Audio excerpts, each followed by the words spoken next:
Hi everybody, my name is Melinda and this is the first episode of what is hopefully going to be a long series of videos aimed at free education for chemistry students.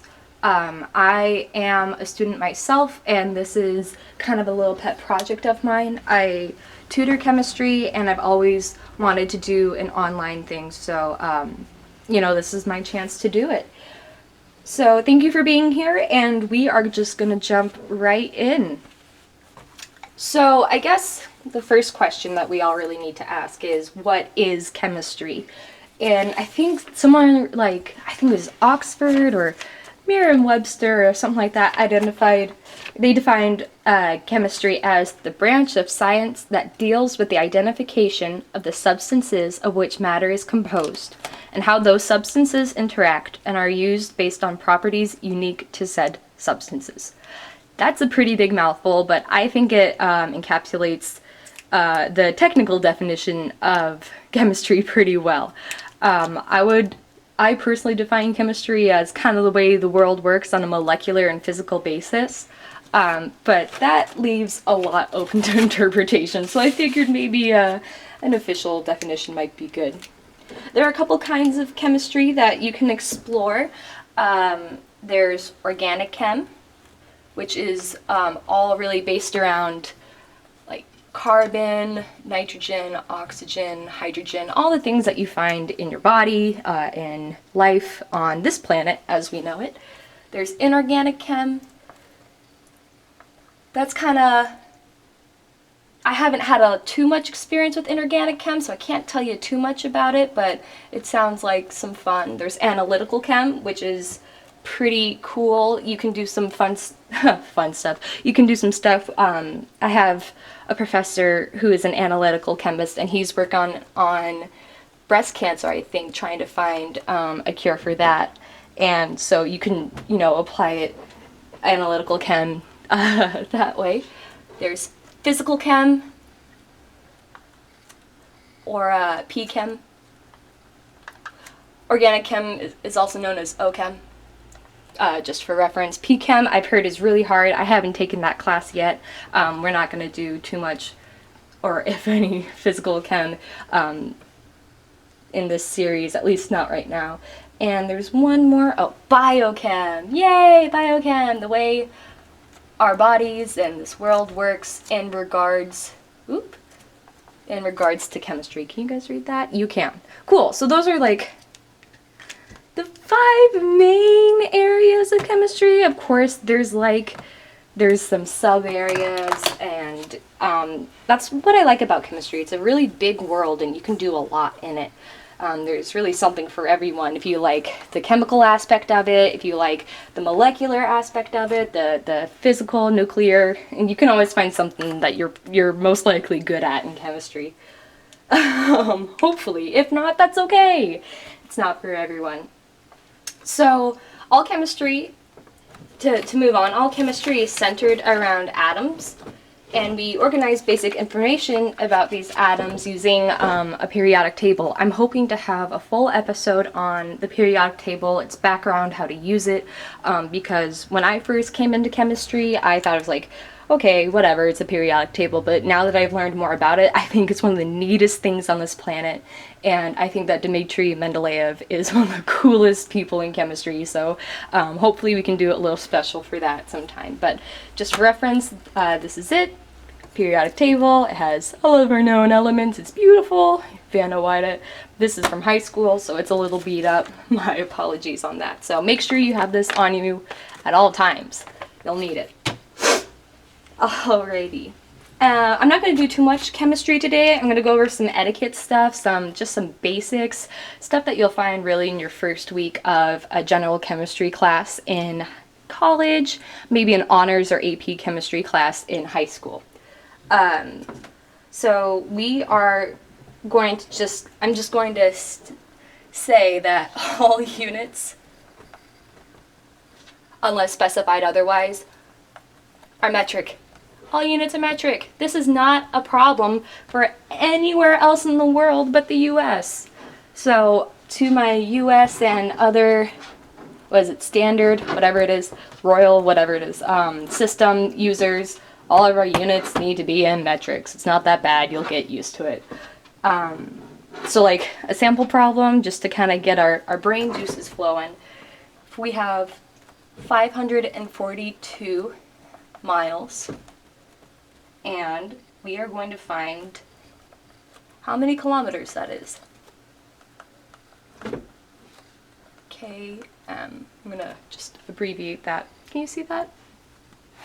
There we go. Okay. So I'm pretty much going to do this technique called dimensional analysis. It's unique to every person. I think it's at least unique to every student that I've taught so far. It sounds like a really scary word. Here, I'll write it down. Dimensional analysis. It sounds pretty scary, but pretty much it's just saying, hey, we're going to convert these things using some conversion factors. So for this question, it's given to me that 68 miles, and always remember your units when you're converting. Otherwise you can get pretty messed up. You might lose a unit or forget to convert, and then your answer will be wrong. But it's given to me that for every 68 miles, there's 109 kilometers, and our miles cancel out. That's why I put miles on the bottom. I was looking for something to cancel out my miles here. Luckily, I had that conversion factor right with me. And it equals out to be 917 kilometers. Feel free to check that. Ooh, haha. There we go. Sorry. 917 kilometers. So it's pretty easy with stuff like that, metric-wise. Oh no, my pen! I lost my pen. Some other things might get a little more complicated as we move on. But the big thing is just to keep working at it. People who aren't used to the metric system, aka not 98% of the world. So just don't get discouraged. It'll make sense. It'll be fine. To kind of work within a metric system, we're going to do another problem. If I have 10 grams of calcium, I want to know how many kilograms that is. So now we're going from grams to kilograms. And there's this pretty well-known table. I think you really find a version of it in every textbook where it has all the metric bases, 3 or whatever, and then it has, you know, like your standard unit. It gives you like 10 to the 2, 10 to the 3, 10 to the 9, etc. So if you want, you can use that for this. But from this table and just from general knowledge, we know that there's like 1,000 whatever in a kilo whatever, or 1,000 meters, 1,000 grams, 1,000 liters, I think. Yes, that is correct. My apologies. The liters is always weird because I always feel like I'm working in milliliters more than liters, but oh well. Anyway, back to the problem. We have 10 grams of calcium. We want to know how many kilograms that is. So I'm going to do the same technique as before, my dimensional analysis. I'm going to write 10 grams calcium because that's what is given to me, pretty much. And I'm thinking, what can cancel out grams that can get me to kilograms? Well, I know that 1,000 grams equals 1 kilogram. And that's it. That's all you need to do. We're now in kilograms calcium. And that equals out to be 0.01 or so. Check my numbers on that. I'm always bad with decimals. Anyway, kilograms. Don't forget your labels. Boom. Can you see that? You can. Awesome. And that's pretty much how you convert between metrics. There are some other nuances, there are other situations, but this is a good start. Alrighty. So when we're converting, and when we're sharing information with other chemists or other scientists, there's some etiquette involved. First, you really do need to know about sig figs, or significant figures, and you do need to know about scientific notation. These are you know, sometimes they can be viewed as just easy points on a test, and, you know, to an extent they are, because they are pretty straightforward. But when you go out into the world and you start writing reports and you start doing research, stuff like this becomes important, especially your notation and all that, just because you need to make sure that your information is being shared in a concise and accurate way with other chemists or other scientists. So that's why you really should know these. It might take you a while. It took me a while. It's totally fine.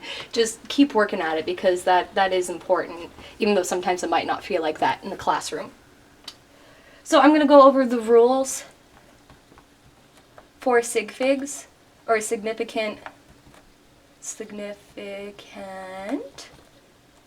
figures. Significant figures is pretty much like how many numbers do we give in this answer based on how many numbers are given to us in the question, so to speak. That's really confusing, but you'll see it in a couple example problems. But just go with me for now. Rule number 1 is that non-zero digits are always significant. And that makes sense, right? Any integer, anything like that.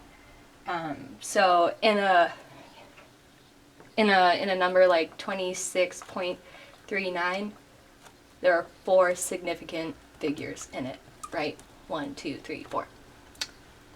Cool. Number 2, any zeros. Does that make sense that that's 0? I don't want to write 0 over and over again. Between 2 digits is significant. So 1004.9. We had that number as our example number. It has 1, 2, 3, 4, 5 significant figures. Alright, in the same format as the last question. Or rule 5 significant figures, because we have non-zero digits and we have zeros in between non-zero digits. That is important. And I'm going to roll the camera down just a little bit for our third rule, which is any final or trailing zeros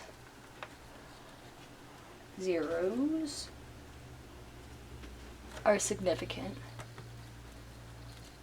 if they're behind the decimal. If they are behind the decimal. If they were in front of the decimal, if they were in between 2 non-zero numbers, it would be significant. But if they were, you know, just trailing, if you had like the number 1000 and that was it, you would just have one significant figure, and that'd be the 1.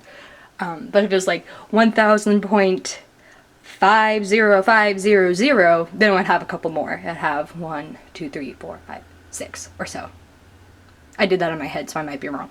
Anyway, so an example for this, 0.00500, like I was saying, these 3 are significant, these 2 not so much. And the reason why is that you can move the decimal and put it into scientific notation and still have the same value. That's where sig figs and scientific notation go hand in hand. Which is why I push them so hard, even though, even as when I was learning them as a student myself, I was like, do we really need to know this? Well, yeah, you do, and you'll get graded on it, and that's just life. Sorry. Anyway, I hope everyone has that down, because I'm going to erase. If not, hey, it's a video, so you can pause it. Technology. I'm going to do 1 sample problems that help us work with sig figs and scientific notation as kind of like a closing problem. Oh, and always include your units. Did I say that before? Because you should. I'm going to do this in a darker color. So we have a block of gold, AU. I'm going to say it looks like this. Dun, dun, dun. I've never been good at drawing blocks. or cubes or whatever. Okay, it looks like that. We have a block of gold, and it has a volume of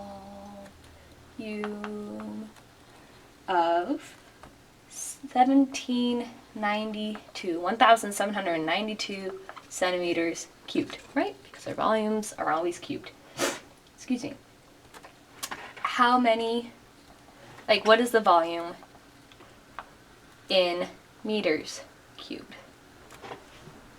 Oh, you can't read that. My apologies. Here we go. That might be a little bit better. I'm sorry. Okay, so we have that block of gold. This is its volume in centimeters cubed, and we want to know how many meters cubed that equals out to be. The reason why I include this problem is because it's great for sig figs, it's great for scientific notation, and it's great for talking about when we have cubed units, because sometimes professors like to throw that in there, and you should, I mean, it's pretty good that you should know how to convert. So, how many meters cubed? I'm gonna ask, give your answer. The rest of the problem, I'm not gonna write it because this pen's a little weird, but it says, little weird, but it says write it to 2 sig figs. 2 sig figs. Oh, can you read that? You can. Okay, good. Okay, so I'm gonna start out with my 1792 value. 1792 centimeters cubed gold. I'm gonna put the gold. I usually put the gold or like the element name if I'm working with elements in there, just so I know like what the heck is going on. But it's up to you, just as long as you have your units. Okay. And so now I need to get it into meters cubed. Well, if you look at your metric table, or if you are already experienced within the metrics, you know that 100 centimeters equals 1 meter, right? So I'm going to write 100 centimeters here to 1 meter. I put the centimeters down here so we can cross out. But the thing is, our unit is cubed. And when our unit is cubed and we're converting to other cubed units, our values have to be cubed along with. That's the tricky part. That's what professors may tell you once and then put on the test or something like that. So don't forget to cube your values. Alrighty. And this equals out. We're done. We can solve through. Our centimeters cancel out. We're left in meters cubed of gold. And we're left with 1.792 times 10 to the negative 3 meters cubed. At least that's what the calculator told me. Now, it says, give your answer in 2 sig figs, but we have 1, 2, 3, 4. So we're going to need to round, and we can use scientific notation. Well, thankfully it's already in it, because this is a pretty big number, but to 2 sig figs, be 1.8 times 10 to the negative 3 meters cubed. You could also do 18 times 10 to the negative 4 if you wish. That would technically be the same value. However, I think the 1.8 times 10 to the negative 3 is a pretty good value. I think it's a little more accurate, so I'm going to go with that. And that's it. That is our volume of gold in meters cubed.